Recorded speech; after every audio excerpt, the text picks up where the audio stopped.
Não, isso não é uma novidade na política brasileira e não me parece o fato fundamental dessa eleição. É desviar da questão central. Qual é a questão central? Foi o voto anti-PT, o voto daqueles que se posicionaram contra o projeto criminoso do poder. Se a 13 de março desse ano, quando o Brasil assistir às maiores e a maior manifestação da sua história aqui na Avenida Paulista, em São Paulo, a maior manifestação da sua história organizado pela sociedade civil, longe de partidos políticos e da estrutura estatal, ninguém imaginaria que cerca de um semestre depois nós não teríamos na presidência Dilma Rousseff e teríamos a vitória histórica, porque o 2 de outubro é uma data histórica.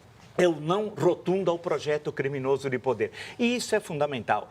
A derrota petista, das 26 capitais, excetuando Brasília, que não tem eleição, né? Como é sabido, o PT só venceu em uma, em Rio Branco, no Acre, que, convenhamos, não é o colégio eleitoral mais expressivo. A derrota em São Paulo foi acachapante. 16% dos votos, um candidato à reeleição.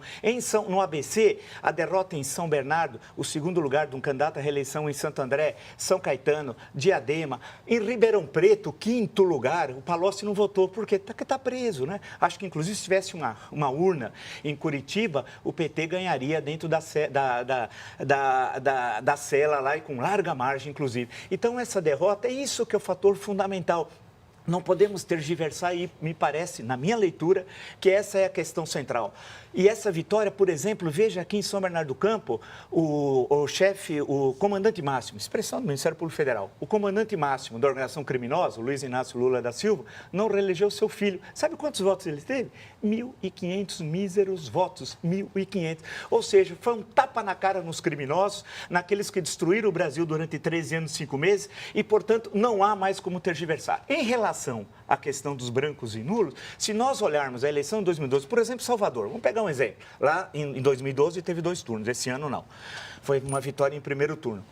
Se nós analisarmos, o que me chamou a atenção foi a abstenção. Era mais de 30%, chegava a 36%, 35%. Isso em 2012, numa outra conjuntura histórica. Portanto, eu acho que a questão central é a derrota histórica do PT. Aqui em São Paulo nem se fala, foi varrido de quase todo o estado. Isso, Porto Alegre, por exemplo, a derrota em Porto Alegre, para falar cidades onde o PT tinha uma enorme presença. A derrota em Recife, ao menos no segundo turno, e tudo indica, no primeiro será no segundo, porque faltou um pouquinho para o candidato do PSB vencer no primeiro turno lá em Recife, ou seja, no conjunto mostrou que os jornais de domingo estavam errados. Você tinha análise no domingo que dizia que Lula ia sair fortalecido, William, ia sair fortalecido para presidente. Em 2018, eu falo, ele saiu fortalecido, sim, para presidente Bernardes, presídio de segurança máxima.